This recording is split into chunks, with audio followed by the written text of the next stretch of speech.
Okay so hi and welcome to Teammates Academy. എല്ലാവർക്കും Teammates അക്കാഡമിയുടെ പുതിയ വീഡിയോയിലേക്ക് സ്വാഗതം. സോ നമ്മുടെ പഞ്ചാബ് നാഷണൽ ബാങ്കിന്റെ LBO പോസ്റ്റുകളിലേക്കുള്ള നോട്ടിഫിക്കേഷൻ അല്ലെങ്കിൽ ലോക്കൽ ബാങ്ക് ഓഫീസർ പോസ്റ്റിലേക്കുള്ള നോട്ടിഫിക്കേഷൻ നമുക്ക് നിലവിൽ വന്നിട്ടുണ്ട്. സോ ആദ്യം തന്നെ അതിന്റെ പ്രധാനപ്പെട്ട ഡീറ്റെയിൽസും കാര്യങ്ങളൊക്കെ പറയാൻ വേണ്ടിയാണ് എഡ്യൂക്കേഷൻ ക്വാളിഫിക്കേഷൻ, മറ്റ് മാൻഡേറ്ററി ഗൈഡ് ലൈൻസ് എന്തൊക്കെയാണ്, ഇതൊക്കെ ഡീറ്റെയിൽ ആയിട്ട് പറയുന്നതിന് വേണ്ടിയിട്ടാണ് നമുക്ക് ഈ ഒരു വീഡിയോ ആയിട്ട് വന്നിരിക്കുന്നത്. സോ പ്രധാനപ്പെട്ട കാര്യങ്ങളെല്ലാം നമ്മൾ ഡിസ്കസ് ചെയ്യും. ആദ്യം തന്നെ നമുക്ക് ഓൾമോസ്റ്റ് ഒരു 545 വേക്കൻസീസ് ആണ് നിലവിൽ റിപ്പോർട്ട് ചെയ്തിരിക്കുന്നത്. ഓക്കെ, 545 വേക്കൻസീസ് ആണ്. സ്റ്റേറ്റ് വൈസ് നിയമനവും കാര്യങ്ങളെല്ലാം വരും. സോ മറ്റ് ഡീറ്റെയിൽസ് പറയുന്നതിന് മുൻപായിട്ട് ആദ്യം തന്നെ നിങ്ങൾ അറിയേണ്ട ഒരു കാര്യം, നിങ്ങൾ കൂടുതൽ കാര്യങ്ങൾ അറിയുന്നതിന് മുമ്പ് അറിഞ്ഞിരിക്കുക, 1 ഇയർ മാൻഡേറ്ററി ആയിട്ടുള്ള എക്സ്പീരിയൻസ് ഡിമാൻഡ് ചെയ്യുന്ന, അതായത് നിങ്ങൾ ക്ലറിക്കൽ പോസ്റ്റിലോ അല്ലെങ്കിൽ മറ്റ് കേഡർ പോസ്റ്റുകളിലൊക്കെ എന്താണ് ഈ പറഞ്ഞ ഇന്ത്യയിലെ കൊമേഴ്സ്യൽ ബാങ്കുകളിൽ 1 ഇയർ മിനിമം വർക്ക് ചെയ്ത ഒരാൾക്ക് മാത്രമേ എന്ത് ചെയ്യാൻ പറ്റൂ, ഈ ഒരു പോസ്റ്റിലേക്ക് അപ്ലൈ ചെയ്യാനായിട്ട് പറ്റൂ. സോ ഫ്രഷേഴ്സിന് അല്ലെങ്കിൽ ഫസ്റ്റ് ടൈം ജോബ് അപ്ലൈ ചെയ്യുന്നവർക്ക് എന്ത് ചെയ്യാൻ പറ്റുന്ന ഒരു പോസ്റ്റ് അല്ല, നിങ്ങൾക്ക് അപ്ലൈ ചെയ്യാനായിട്ട് പറ്റുന്ന അല്ലെങ്കിൽ എഴുതാൻ പറ്റുന്ന ഒരു എക്സാം അല്ല എന്നുള്ള കാര്യം ആദ്യം തന്നെ നിങ്ങൾ എന്ത് ചെയ്യുക, അറിഞ്ഞിരിക്കുക. സോ അതിനുശേഷം മാത്രം നിങ്ങൾ ബാക്കി ഗൈഡ് ലൈൻസ് എന്ത് ചെയ്യുക, ശ്രദ്ധിക്കുക. ഓക്കെ, സോ മിനിമം 1 ഇയർ എന്ത് ചെയ്യുന്നുണ്ട്, മാൻഡേറ്ററി എക്സ്പീരിയൻസ് ഇന്ത്യയിൽ കൊമേഴ്സ്യൽ ബാങ്ക്സിൽ എന്ത് ചെയ്യുന്നുണ്ട്, നിങ്ങൾക്ക് പറയുന്നുണ്ട്. ഓക്കെ, ക്ലറിക്കൽ പോസ്റ്റിലൊക്കെ വർക്ക് ചെയ്തിട്ടുള്ള ഒരാൾക്ക് മാത്രമേ എന്ത് ചെയ്യാൻ പറ്റൂ, ഈ ഒരു പോസ്റ്റിലേക്ക് അപ്ലൈ ചെയ്യാനായിട്ട് സാധിക്കും. ഓക്കെ, സോ അത് ആദ്യമേ തന്നെ നിങ്ങൾ എന്ത് ചെയ്യുക, അറിഞ്ഞിരിക്കുക. ഓക്കെ, മറ്റ് കൺഫ്യൂഷൻസ് ഒഴിവാക്കുന്നതിന് വേണ്ടിയിട്ട് അല്ലാത്തവർക്ക് ഈ ഒരു പോസ്റ്റിലേക്ക് അപ്ലൈ ചെയ്യാൻ സാധിക്കില്ല എന്നുള്ള കാര്യം ആദ്യമേ നിങ്ങൾ എന്ത് ചെയ്യുക, അറിഞ്ഞിരിക്കുക. ഓക്കെ, സോ ഞാൻ പറഞ്ഞ പോലെ തന്നെ ലോക്കൽ ബാങ്ക് ഓഫീസർ എന്ന് പറയുന്ന പോസ്റ്റാണ്. അപ്പോൾ അതിലേക്ക് ക്വാളിഫിക്കേഷൻ നിങ്ങൾക്ക് നിലവിൽ ഇപ്പോൾ 545 വേക്കൻസീസ് ആണ് നിലവിൽ എന്ത് ചെയ്തിരിക്കുന്നത്, റിപ്പോർട്ട് ചെയ്തിരിക്കുന്നത്. ടെൻറ്റേറ്റീവ് ആണ്. സ്റ്റേറ്റ് വൈസ് വേക്കൻസീസ് മാറുന്നതനുസരിച്ച് ഇതിൽ എന്തുണ്ടാകാം, ചേഞ്ചസ് ഉണ്ടാകാം. കറന്റ് നമുക്ക് റിപ്പോർട്ട് ചെയ്തിരിക്കുന്ന ഇത്രയും വേക്കൻസീസ് ആണ്. ആൻഡ് നിങ്ങൾക്ക് ഓൺലൈൻ രജിസ്ട്രേഷൻ സ്റ്റാർട്ട് ചെയ്യുന്ന ഓൾറെഡി 20th എന്ത് ചെയ്ത് കഴിഞ്ഞു, സ്റ്റാർട്ട് ചെയ്ത് കഴിഞ്ഞു അല്ലേ, 20th ഈ മാസം 20th സ്റ്റാർട്ട് ചെയ്ത് കഴിഞ്ഞു. ആൻഡ് നെക്സ്റ്റ് മന്ത് നമുക്കിപ്പോൾ അടുത്ത മാസം വരുമ്പോൾ ഓഗസ്റ്റ് 9 വരെയാണ് നിങ്ങൾക്ക് എന്ത് ചെയ്യാൻ പറ്റുക, ഇതിന് അപ്ലൈ ചെയ്യാനായിട്ട് സാധിക്കുക. ഓക്കെ, 9ാം തീയതി വരെയാണ് നിങ്ങൾക്ക് എന്ത് ചെയ്യാനായിട്ട് പറ്റിയ ഒരു എക്സാമിന് അപ്ലൈ ചെയ്യാനായിട്ട് സാധിക്കുക. ഇത് നമുക്കറിയാം ഓൾറെഡി ഓഗസ്റ്റ് വരുമ്പോഴത്തേക്ക് നമുക്ക് മറ്റ് SBI IBPSB ഒക്കെ എക്സാംസ് ഒക്കെ ഓൾറെഡി നമുക്ക് ഓഗസ്റ്റ് പറയുന്നുണ്ട്. സോ ഇൻ കേസ് ആ ടൈമിൽ നടക്കുകയാണെന്നുണ്ടെങ്കിൽ നമുക്ക് എന്ത് ചെയ്യും, ഓഗസ്റ്റിൽ തന്നെ എക്സാംസ് കണ്ടക്ട് ചെയ്യും, ഇല്ലെങ്കിൽ സെപ്റ്റംബർ. ഓക്കെ, ടെൻറ്റേറ്റീവ് ഡേറ്റ്സ് ആണ്. ഓഗസ്റ്റ് അല്ലെങ്കിൽ സെപ്റ്റംബറിൽ നമുക്ക് എന്ത് ചെയ്യും, ഓഗസ്റ്റ് ലാസ്റ്റ് അല്ലെങ്കിൽ സെപ്റ്റംബർ ആദ്യം ഫസ്റ്റോട് കൂടി നമുക്ക് എന്ത് ചെയ്യും, ഫസ്റ്റ് ഹാഫിൽ തന്നെ നമുക്ക് എക്സാംസ് കണ്ടക്ട് ചെയ്യാനുള്ള സാധ്യതയാണ് നിലവിൽ വന്നിരിക്കുന്നത്. ആൻഡ് വേക്കൻസീസ് നിലവിൽ ഇത്രയാണ് നമുക്ക് റിപ്പോർട്ട് ചെയ്തിരിക്കുന്നത്. ഓക്കെ, അപ്പോൾ ഞാൻ ഓൾറെഡി ഇതിൻ്റെ കുറച്ച് ഗൈഡ് ലൈൻസും ബാക്കി കാര്യങ്ങളൊക്കെ എന്ത് ചെയ്യാം, നമുക്കൊന്ന് അറിഞ്ഞിരിക്കാം. അപ്പോൾ ഇതിനകത്ത് കുറച്ച് പ്രധാനപ്പെട്ട കാര്യങ്ങൾ എന്ത് ചെയ്യുന്നുണ്ട്, പറയുന്നുണ്ട്. ഞാൻ പറഞ്ഞ പോലെ സ്റ്റേറ്റ് വൈസ് ആണ് എന്ത് ചെയ്യുന്നത്, വേക്കൻസീസ് റിപ്പോർട്ട് ചെയ്യുന്നത്. സോ ലാംഗ്വേജ് പ്രൊഫഷൻസി നമുക്ക് എന്താണ്, മാൻഡേറ്ററി ആണ്. ഓക്കെ, ലാംഗ്വേജ് പ്രൊഫഷൻസി നമ്മൾ അപ്ലൈ ചെയ്യുന്ന സ്റ്റേറ്റ് ഏതാണോ അതിനനുസരിച്ച് നമുക്ക് എന്ത് ചെയ്യുള്ളൂ, നിയമനം നടക്കുകയുള്ളൂ. സോ സ്റ്റേറ്റ് വൈസ് ആണ് വേക്കൻസീസും നിയമനം എല്ലാം നടക്കുക. സോ ഏത് സ്റ്റേറ്റിലേക്കാണോ നമ്മൾ അപ്ലൈ ചെയ്യുന്നത് അതിൻ്റെ റീജിയണൽ ലാംഗ്വേജ് പ്രൊഫഷൻസി നമുക്ക് ഉണ്ടായിരിക്കണം. അത് നമ്മൾ സ്കൂളിൽ നമ്മുടെ എഡ്യൂക്കേഷൻ നമ്മൾ പഠിച്ചിട്ടില്ല എന്നുണ്ടെങ്കിൽ സെപ്പറേറ്റ് ആയിട്ട് എന്ത് വേണം, നമുക്ക് ഈ പറയുന്ന പോലെ ഒരു പ്രൊഫഷൻസി ടെസ്റ്റ് നമുക്ക് അറ്റൻഡ് ചെയ്യണം. അപ്പോൾ അതിൻ്റെ ഡീറ്റെയിൽസ് ഞാൻ പറഞ്ഞുതരാം. അപ്പോൾ ഇതിൻ്റെ ഡീറ്റെയിൽസും കാര്യങ്ങളെല്ലാം പറയുന്നുണ്ട്. ഓക്കെ, ഇതിനകത്തെല്ലാം പറയുന്നുണ്ട്. നമുക്ക് സ്റ്റേറ്റ് വൈസ് ആണ്. നമുക്ക് ഒറ്റ സ്റ്റേറ്റിലേക്ക് മാത്രമേ എന്ത് ചെയ്യാനായിട്ട് പറ്റൂ, അപ്ലൈ ചെയ്യാനായിട്ട് സാധിക്കും. ഒരു സ്റ്റേറ്റിലേക്ക് മാത്രമേ നമുക്ക് അപ്ലൈ ചെയ്യാനായിട്ട് സാധിക്കൂ. ആൻഡ് മറ്റ് എലിജിബിലിറ്റി ക്രൈറ്റീരിയാസ് ഇവിടെ എന്ത് ചെയ്യുന്നുണ്ട്, പറയുന്നുണ്ട്. ഓക്കെ, ഇതിനകത്ത് എലിജിബിലിറ്റി ക്രൈറ്റീരിയാസ് പറയുന്നുണ്ട്. സോ ഇവിടെ സ്പെസിഫൈ ചെയ്ത് തന്നെ പറയുന്നുണ്ട്, എന്താണ്, proficiency in the specified language. നമ്മൾ ഏത് സ്റ്റേറ്റിലേക്കാണോ, it can apply for only 1 state. നമ്മൾ അപ്ലൈ ചെയ്യുന്ന സ്റ്റേറ്റ് ഏതാണോ അവിടുത്തെ ആ ഒരു റീജിയണൽ ലാംഗ്വേജ് നമുക്ക് എന്തുണ്ടായിരിക്കണം, നമുക്ക് ഒരു സ്പെസിഫൈഡ് പ്രൊഫഷൻസി ഉണ്ടായിരിക്കണം എന്നുള്ളത് എന്ത് ചെയ്യുന്നുണ്ട്, അവിടെ വ്യക്തമായിട്ട് പറയുന്നുണ്ട്. ഓക്കെ, സോ അപ്ലൈ ചെയ്യുമ്പോൾ ആ ഒരു കാര്യം നിങ്ങൾ എന്ത് ചെയ്യുക, ശ്രദ്ധിക്കുക. അതിനുവേണ്ടി നമുക്ക് മാൻഡേറ്ററി ആയിട്ടുള്ള ടെസ്റ്റും ഉണ്ടാവും. ഒരു മാൻഡേറ്ററി ടെസ്റ്റും ഉണ്ടാവും. അത് എങ്ങനെയാണെന്നുള്ളതിൻ്റെ ക്രൈറ്റീരിയാസ് ഒക്കെ നമുക്ക് ഡിസ്കസ് ചെയ്യാം. ഓക്കെ, സോ നമ്മൾ പറഞ്ഞത് എലിജിബിലിറ്റീസ് വരുമ്പോൾ സിറ്റിസൺഷിപ്പ് ഓൾറെഡി നമുക്കറിയാം. അതിനകത്ത് മറ്റ് എക്സാംസ് പറയുന്ന പോലെ തന്നെയാണ് സിറ്റിസൺഷിപ്പും കാര്യങ്ങളെല്ലാം വരിക. അത് ജസ്റ്റ് ഒന്ന് നോട്ട് ചെയ്തേക്കുക. ആൻഡ് ഏജും എഡ്യൂക്കേഷൻ ക്വാളിഫിക്കേഷൻ ശ്രദ്ധിക്കുക. ഏജ് വരുമ്പോഴത്തേക്ക് നിങ്ങൾക്ക് പറയുന്ന മിനിമം ഏജ് എന്ന് പറയുന്നതാണ് 20 ആൻഡ് മാക്സിമം ഈസ് 30. നമ്മൾ അപ്ലൈ ചെയ്യാനുള്ള ഡേറ്റ് നമ്മൾ എന്ത് ചെയ്യുന്നുണ്ട്, പറയുന്നുണ്ട്. നെക്സ്റ്റ് മന്ത് 9th വരെയാണ് എന്ന് പറയുന്നുണ്ട്. സോ ആ ഒരു ടൈമിനകത്ത് നിങ്ങൾ എന്ത് ചെയ്യണം, ഈ ഒരു ഏജ് കാറ്റഗറിയിൽ ഉൾപ്പെടുന്നു എന്നുള്ള കാര്യം നിങ്ങൾ എന്ത് ചെയ്യണം, എൻഷുർ ചെയ്യണം. അല്ലേ, 20 to 30 ആണ് നിങ്ങൾക്ക് എന്ത് ചെയ്യുന്നത്, ഇവിടെ ഏജ് ലിമിറ്റ് പറയുന്നത്. അല്ലേ, age limit. And of course നമുക്ക് എന്തുണ്ടാകും, ഏജ് റിലാക്സേഷൻ ഉണ്ടാവും. മറ്റ് എക്സാംസ് എല്ലാം പോലെ നമുക്ക് എന്ത് വരുന്നുണ്ട്, ഏജ് റിലാക്സേഷൻ വരുന്നുണ്ട്. അതും നമുക്ക് എന്ത് ചെയ്യാം, ഡിസ്കസ് ചെയ്യാം. ഓക്കെ, സോ 20 to 30 ആണ് നമുക്ക് എന്ത് വരുന്നത്, ഏജ് ക്വാളിഫിക്കേഷൻ അല്ലെങ്കിൽ മാക്സിമം ഏജ് ലിമിറ്റ് വരുന്നത് എന്നുള്ള കാര്യം എന്ത് ചെയ്യുക, ജസ്റ്റ് ഒന്ന് അറിഞ്ഞിരിക്കുക. ആൻഡ് ആസ് ഐ സെഡ് നമ്മൾ എന്തുണ്ട്, നമുക്ക് ലോക്കൽ ലാംഗ്വേജ് പ്രൊഫഷൻസി എന്ത് ചെയ്യുന്നുണ്ട്, അവിടെ പറയുന്നുണ്ട്. ഓക്കെ, അതിൻ്റെ ടെസ്റ്റ് കണ്ടക്ട് ചെയ്യുന്ന കാര്യം എല്ലാം പറയുന്നുണ്ട്. ആൻഡ് ഇതാണ് പ്രധാനമായിട്ടും പറയുന്ന ഒരു കാര്യം എന്ന് പറയുന്നത്. നമുക്ക് ഈ പറഞ്ഞ ഗ്രാജുവേഷൻ എന്ത് ചെയ്യുന്നുണ്ട്, നമുക്കിവിടെ ഒരു ക്വാളിഫിക്കേഷനായിട്ട് പറയുന്നുണ്ടെങ്കിലും ഗ്രാജുവേഷൻ നമുക്ക് പറയുന്നുണ്ടെങ്കിലും അത് കൂടാതെ സ്പെസിഫൈ ചെയ്ത് നമുക്ക് പറയുന്ന ഒരു കാര്യം എന്താണ്, there must be mandatory education qualification. അല്ലെ, ഒരു എഡ്യൂക്കേഷൻ ക്വാളിഫിക്കേഷൻ കൂടാതെ നമുക്ക് മിനിമം എന്ത് വേണം, മിനിമം 1 ഇയർ അല്ലെ, മിനിമം 1 ഇയർ എന്ത് വേണം, ഈ പറയുന്ന ക്ലറിക്കൽ അല്ലെങ്കിൽ ഓഫീസ് കേഡറിൽ, ക്ലറിക്കൽ അല്ലെങ്കിൽ ഓഫീസർ കേഡറിൽ മിനിമം 1 ഇയർ എന്ത് ചെയ്തിരിക്കണം, ഏതെങ്കിലും ഒരു ഷെഡ്യൂൾഡ് കൊമേഴ്സ്യൽ ബാങ്കിലോ അല്ലെങ്കിൽ റീജിയണൽ റൂറൽ ബാങ്കിലോ, ഓക്കെ, റീജിയണൽ റൂറൽ ബാങ്കിലോ, അതായത് RBI ലിസ്റ്റ് ചെയ്തിരിക്കുന്ന ഏതെങ്കിലും ആ റീജിയണൽ റൂറൽ ബാങ്കിലോ എന്ത് ക്ലറിക്കൽ കെയറിലോ അല്ലെങ്കിൽ ഓഫീസർ കെയറിലോ വർക്ക് ചെയ്തിരിക്കുന്നതിൻ്റെ മിനിമം 1 ഇയർ എക്സ്പീരിയൻസ് നമുക്ക് വേണമെന്ന് എന്ത് ചെയ്യുന്നുണ്ട്, സ്പെസിഫൈ ചെയ്തതിനകത്ത് പറയുന്നുണ്ട്. സോ ഇതാണ് ഞാൻ പറഞ്ഞത്, മാൻഡേറ്ററി ആണ്. ഇതില്ലാത്ത ഒരാൾക്കും എന്ത് ചെയ്യാൻ പറ്റില്ല, ഈ പറയുന്ന പോലെ നമുക്ക് അപ്ലൈ ചെയ്യാനായിട്ട് സാധിക്കില്ല. ബിക്കോസ് നമ്മൾ എന്ത് ചെയ്യണം, വെരിഫിക്കേഷൻ ടൈമിൽ കൃത്യമായിട്ട് അതിന്റെ പ്രൂഫും കാര്യങ്ങളെല്ലാം സബ്മിറ്റ് ചെയ്യണം. അത് അവർ അക്സെപ്റ്റ് ചെയ്യില്ല, അല്ലെങ്കിൽ എന്താണ് അത് വെരിഫൈ ചെയ്തില്ല എന്നുണ്ടെങ്കിൽ നമ്മൾ എന്ത് ചെയ്യും, ഓഫ് കോഴ്സ് നമ്മൾ എന്ത് ചെയ്യും, ഡിസ്ക്വാളിഫൈഡ് ആകും. സോ അതുള്ളവർക്ക് മാത്രമേ എന്ത് ചെയ്യാനായിട്ട് പറ്റൂ, അതിലേക്ക് അപ്ലൈ ചെയ്യാനായിട്ട് പറ്റൂ എന്നുള്ള കാര്യം എന്ത് ചെയ്യുക, ഉറപ്പായിട്ടും അറിഞ്ഞിരിക്കുക. ക്ലിയർ ആണല്ലോ? ഓക്കെ അല്ലേ? സെറ്റ് അല്ലേ?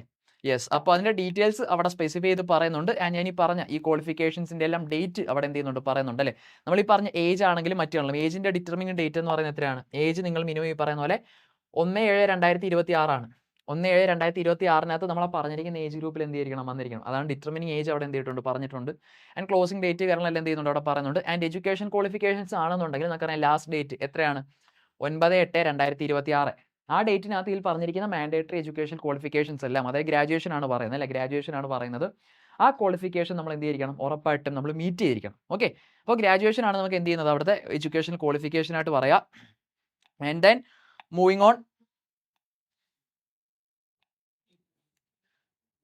മറ്റു കാര്യങ്ങൾ വരുമ്പോഴത്തേക്ക് ഞാൻ പറഞ്ഞത് റിലാക്സേഷൻ എന്ത് ചെയ്യുന്നുണ്ട്, ഓരോ ഏജ് ലിമിറ്റേക്കുള്ള റിലാക്സേഷനും കാര്യങ്ങളും പറയുന്നുണ്ട്. സോ ഓരോ കാറ്റഗറി വൈസ് എത്രയാണ്, നമ്മൾ 20 to 30 ആണ് എന്ന് നമ്മൾ പറഞ്ഞു. 20 to 30 ആണ് എന്നുള്ള കേസ് നമ്മൾ പറഞ്ഞു.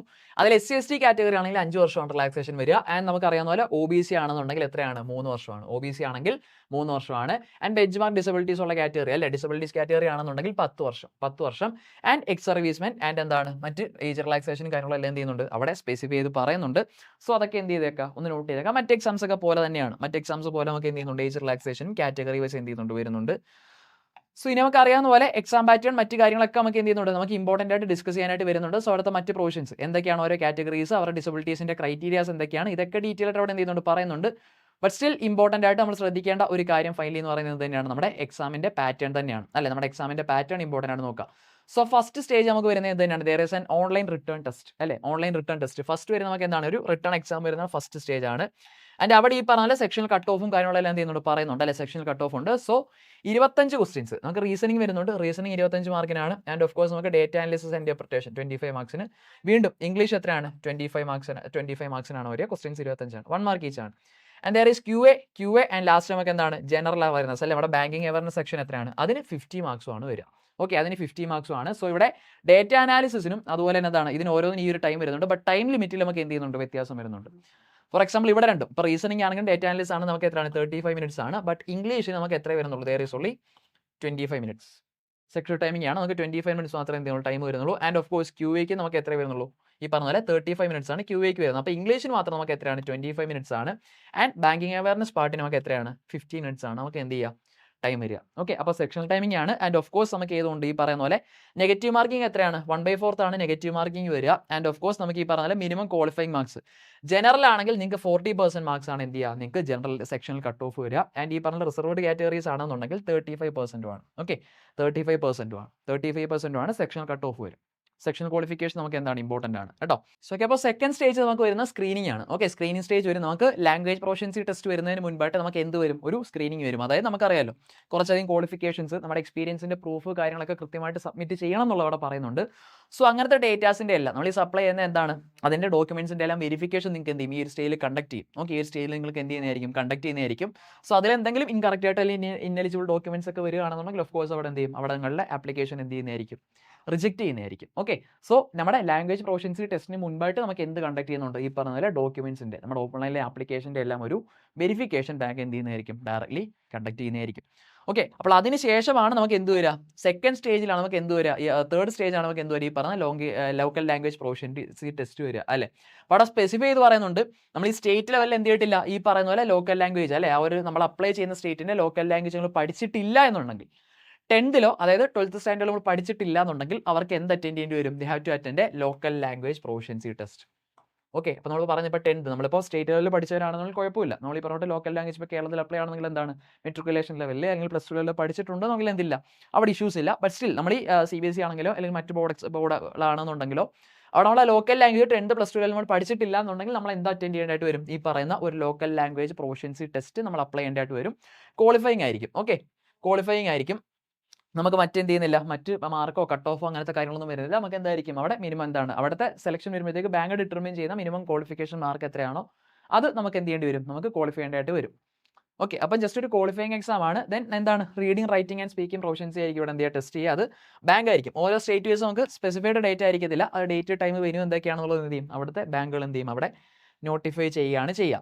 ആൻഡ് ഈ ഒരു സ്റ്റേജിന് ശേഷമാണ് നെക്സ്റ്റ് നമുക്ക് എന്ത് വരിക, ഈ ഒരു സ്റ്റേജിന് ശേഷമാണ് നെക്സ്റ്റ് നമുക്ക് ഇവിടെ സ്പെസിഫൈ ചെയ്ത് പറയുന്നുണ്ട്. നമുക്ക് ഈ പറയുന്ന പോലെ എന്താണ് നമുക്ക് വാലിഡ് ഡോക്യുമെന്റ് സബ്മിറ്റ് ചെയ്യണമെങ്കിൽ 10th 12th ലെവലിലേക്ക് എന്താണ് ഈ പറയുന്നത് അപ്ലൈ ലോക്കൽ ലാംഗ്വേജ് പഠിച്ചവരാണെന്നുണ്ടെങ്കിൽ ഇവർ എക്സാം അറ്റൻഡ് ചെയ്യുന്ന കാര്യം എന്ത് ചെയ്യുന്നില്ല അവിടെ പറയുന്നില്ല.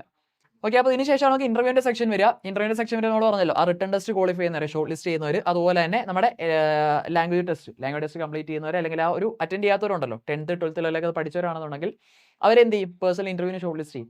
ഇന്റർവ്യൂ വരുമ്പോഴത്തേക്ക് നമുക്ക് ടോട്ടൽ മാർക്സ് വരുന്നത്, ഇന്റർവ്യൂ വരുമ്പോൾ നമുക്ക് ടോട്ടൽ മാർക്സ് വരുന്നത് എത്രയാണ്, it is for 50 marks. Okay, നമുക്ക് 50 മാർക്കാണ് ടോട്ടൽ നമുക്ക് എന്ത് ചെയ്യുക അവിടെ വരിക. ആൻഡ് സെപ്പറേറ്റ് മാർക്കാണ് ഈ പറയുന്ന പോലെ. SC കാറ്റഗറി ആണെന്നുണ്ടെങ്കിൽ നമുക്ക് എത്ര മതി, 45% മതി, അതായത് 22.5 മാർക്ക് മതി. ആൻഡ് ജനറൽ കാറ്റഗറി ആണെന്നുണ്ടെങ്കിൽ, അതായത് അല്ലാത്ത ഏത് കാറ്റഗറീസും, SC അല്ലാത്ത ഏത് കാറ്റഗറീസ് ആണെന്നുണ്ടെങ്കിലും you have to secure 50% marks, അതായത് 25% മാർക്സ്. ഓക്കെ, 25 മാർക്സ് ആണ് നിങ്ങൾക്ക് എന്ത് ചെയ്യേണ്ടത് ഈ പറയുന്ന പോലെ ഇന്റർവ്യൂ ക്ലിയർ ചെയ്യാനായിട്ട് നിങ്ങൾ മിനിമം സെക്യൂർ ചെയ്യേണ്ട മാർക്ക് എന്ന് പറയുന്നത് എത്രയാണ്, 25. അതായത് 50ൽ എത്ര മാർക്ക് വേണം, 25 വേണം. SC കാറ്റഗറി ആണെന്നുണ്ടെങ്കിൽ എത്ര മാർക്കും വേണം, 22.5% മാർക്കുമാണ് നിങ്ങൾ എന്ത് ചെയ്യേണ്ടത് സെക്യൂർ ചെയ്യേണ്ടത്. ഓക്കെ, അപ്പോൾ ഇവരുടെ ഇന്റർവ്യൂ എല്ലാം നിങ്ങൾ എന്ത് ചെയ്യണം ഈ പറഞ്ഞ പോലെ അറ്റൻഡ് ചെയ്യണം. ആൻഡ് ഫൈനൽ സെലക്ഷൻ നടക്കുന്നത്, ഇത്രയും കാലം നടന്നതിന് ശേഷം ഫൈനൽ സെലക്ഷൻ നടക്കുന്നത് എങ്ങനെയാണെന്ന് ചോദിച്ചാൽ നിങ്ങൾക്ക് എന്താണ് നിങ്ങളുടെ ടോട്ടൽ പെർഫോമൻസ് ആണ്. അതായത് നിങ്ങളുടെ ഓൺലൈൻ റിട്ടേൺ ടെസ്റ്റിലെയും പേഴ്സണൽ ഇന്റർവ്യൂ ടെസ്റ്റിലെയും നിങ്ങളുടെ എന്താണ് കമ്പൈൻഡ് പെർഫോമൻസിന്റെ ബേസിസിലായിരിക്കും നിങ്ങൾക്ക് എന്ത് ചെയ്യുക ഈ പറയുന്ന പോലെ സെലക്ഷൻ പ്രൊസീജിയേഴ്സ് എന്ത് ചെയ്യുക കണ്ടക്ട് ചെയ്യുക. ക്ലിയർ അല്ലേ? ഓക്കെ അല്ലേ? അപ്പോൾ നമുക്ക് രണ്ടിൻ്റെ മാർക്ക് എന്നുള്ളതല്ല, അതിൻ്റെ ബേസിസിലായിരിക്കും ഈ പറഞ്ഞ പോലെ.